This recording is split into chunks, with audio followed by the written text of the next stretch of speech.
In this video, I will go through how you can set up multiple Google Merchant Center country feeds in a single account, what you will need, and the specific things you need to have in your setup in order to actually be able to do it.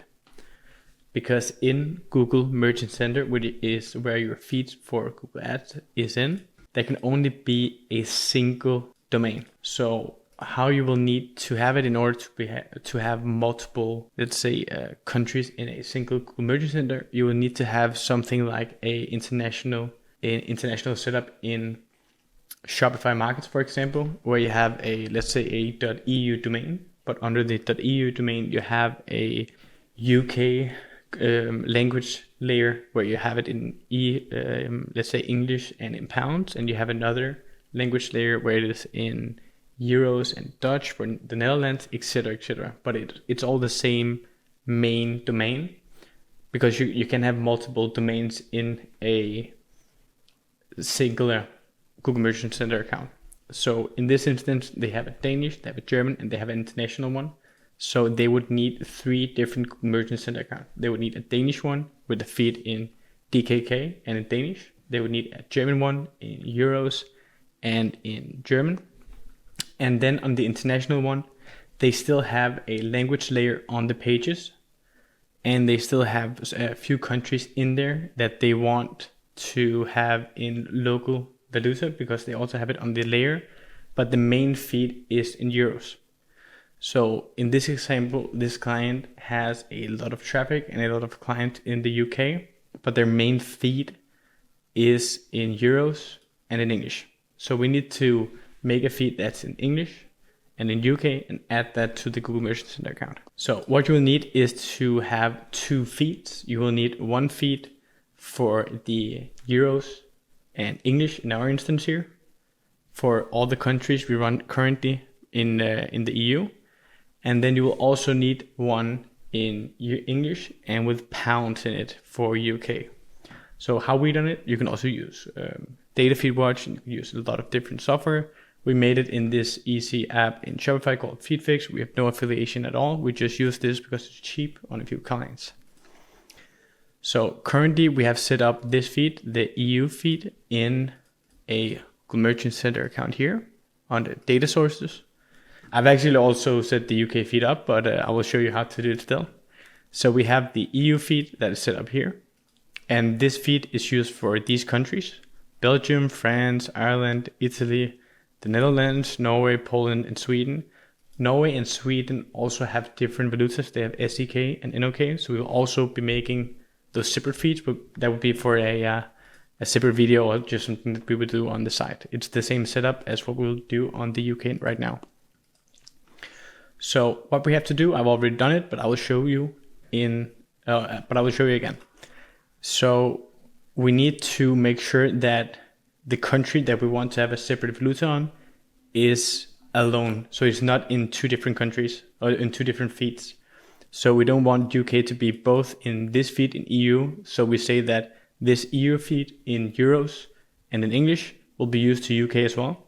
We want UK to be taken out of the countries that this feed will be targeting, and make a separate feed that only targets this specific country that uses this valuta. So what we'll do is, I already covered it, there's some issues there, don't think about that. We will add a product source. We will add the source based on a file. I copied the file here. This is just a product feed that we made through the FeedFix. You can make it in Data Feed Watch and a lot of other softwares as well, whatever you're using. And then you just make sure, I was just about to say continue, we're not going to do that. What you will do here is your product is being showed in, and you just want it to be, it's in Danish right now, I'm sorry about that, but this is UK. So you only want it to be showed in UK. You want it to be shown it's in English. And you want the feed etiquette to be UK. And you want to make sure that all of these are set up. So right now we want to make one in UK. So we want it to be in UK to be shown. We want it to be in English. We want it to be on all marketing methods. And we want the feed etiquette to be UK. Now all you have to do is just say continue. And voila. This will start populating your feed for the products in UK. I'll just remove this so I can show you at the current feed how it is working.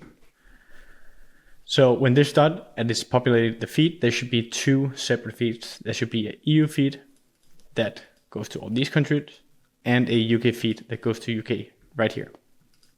So how this works is that in the Merchant Center account, it will show as being double products. Right now it says as, I know it said there's some issues. It's because we haven't added all the info for the UK feed. Don't worry about that, it will still be shown.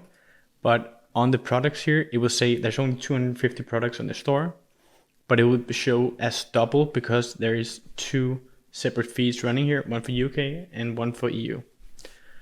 So right now you would basically have 2 of each product. So when you go in on Google Ads and you target, let's say, you target Germany, you target UK, or you target, I'm just going to show you here. So let's say that you have a Google Ads campaign, a performance max that you run for Belgium, France, Italy, and Great Britain. Then when the feed is being showed to people in Great Britain, it will use this feed. And for the other countries, it will use this feed. If we added another feed for SE or Norway, that would be 4 feeds. There would be EU, UK, Swedish, and Norwegian. And then we would remove the Norwegian here and the Swedish. So if the shopping campaign would be shown in Sweden, it would use this feed. In Norway, it would use this feed. In Great Britain, it would use this feed. And for the rest of the countries, Poland, Netherlands, Italy, Ireland, France, Belgium, that all uses euros, it would just use the euro feed. This is basically all you have to do. You have to make sure that you have delivery set up for all the countries. We already set that up because it's the same pricing for everyone here. But make sure that you have a delivery set up with all the countries included. If you have a separate payment or whatever it is, you have to make it for a separate one. This is the same pricing for all countries for the store, so we just have one. But if you had another one for the UK because it's more expensive, you can just add that underneath, and also make sure that you have a return policy as well added. And basically that's it. When you have a return policy, you have delivery, and you have a separate product feed for all the countries that you want to separate based on blue test, for example. You just basically run your campaigns as usual, and it will jump between the feeds based on where your ads is being shown. If you want me to show you in another video on how to actually make the feed and how to split it up, I will make a separate video on that. Hopefully that was helpful, and if it was, please subscribe. And besides that, until next time, see you in the next video. Bye.